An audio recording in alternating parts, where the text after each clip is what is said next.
We're gonna play points out both ways cross court. And let's just focus on recognizing when we should speed up when you see your opponent casting. I think this is a game that is tied to recognizing or seeing when your opponent's off balance, or recognizing when you see that your opponent is scrambling or they're casting, and then you're looking to speed up whether it's out of the air or off the bounce. In other words, you're looking to capitalize when you're in control of the dink and exchange. A little cherry on top, if you can make the ATP around the post, you get 2 points. Get a little 2-point takedown. So really good idea, guys, something to work on as we're doing this this game. What I like to focus on is I'm aiming for feet. So I'm gonna try to put 2 or 3 balls in a row to maybe Tyson's outside foot, and then every now and then change it back up and go back to his inside foot. That way I can take him out of his rhythm, practice moving the ball around, but I'm not complicating my own pattern so much to where I'm gonna start missing way too many dinks because I've got too much going on. So practice 3 to the outside foot, 1 to the inside foot, or 2 to the outside foot, 1 to the inside foot. That way we're moving our opponents around a little bit and working on that skill too. Yeah, a little added variety with the patterns is good, showing your opponent different looks, you know, aiming towards that inside foot, forcing them to feel uncomfortable. And I think too, just like what Kyle said, just not being complex with your patterns, right? There's already so much stuff going on here. Let's focus on simplifying and not so much changing direction, but more so just changing feet. Keep it going cross, but just alternate feet. Here we go. You're not going to win anymore. I've called you out now. Now the real Tyson's starting now. Starting now. Hey.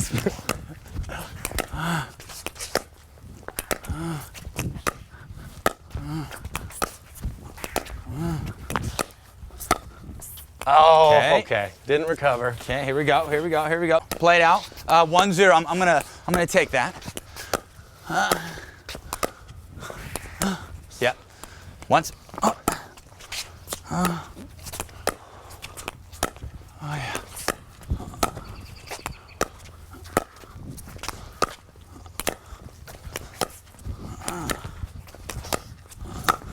Oh, that'll work. Thank you. That'll work. Thank you. So Kyle, tell me, when you get pulled out wide, I guess, are you trying to place that dink back in the middle? Are you? Yeah, so I think what I'm looking for is how much time I have and if I'm balanced. If I feel like my feet are set and I've got some time and can get my hips in the right location, I'm normally going to be going to your outside foot. If you pull me out wide, it's very challenging for me to go across my body with a solid dink. So as I'm more off balance, feeling my body weight go this way, I'm usually surrendering and deciding to do more of a lift dink that's going to go more up the middle, hopefully giving myself time to recover.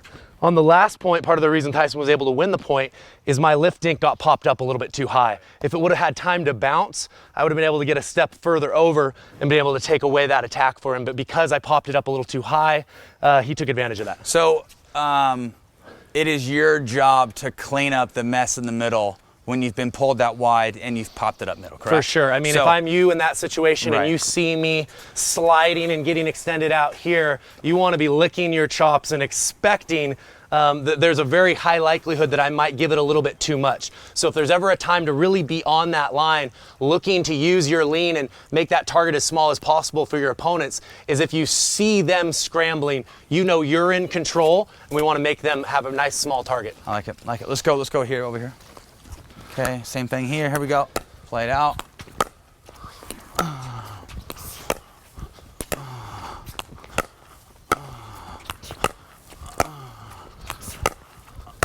I got it. Here we go. Pretty good. Pretty good.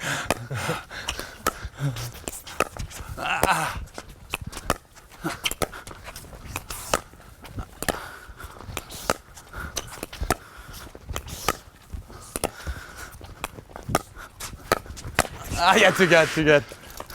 Inside foot, right? I changed the pattern just a little bit. Great example there too, right? Kyle gave me bait. Shame on me, clonk, clonk, clonk for taking the bait. Kyle purposely dinked in the middle, was forcing myself to kind of think about it and think about pulling the trigger. I did. Kyle obviously covered middle. So great example of you can leave bait in the middle, but if you leave bait in the middle, it's your job to clean up your mess. Right, and I didn't know that Tyson was gonna go for an attack there. Again, like I talked about earlier, I was just trying to take him out of the rhythm of going to that same outside foot every time. So sometimes just a slightly different look will pay dividends if you're able to execute the shot.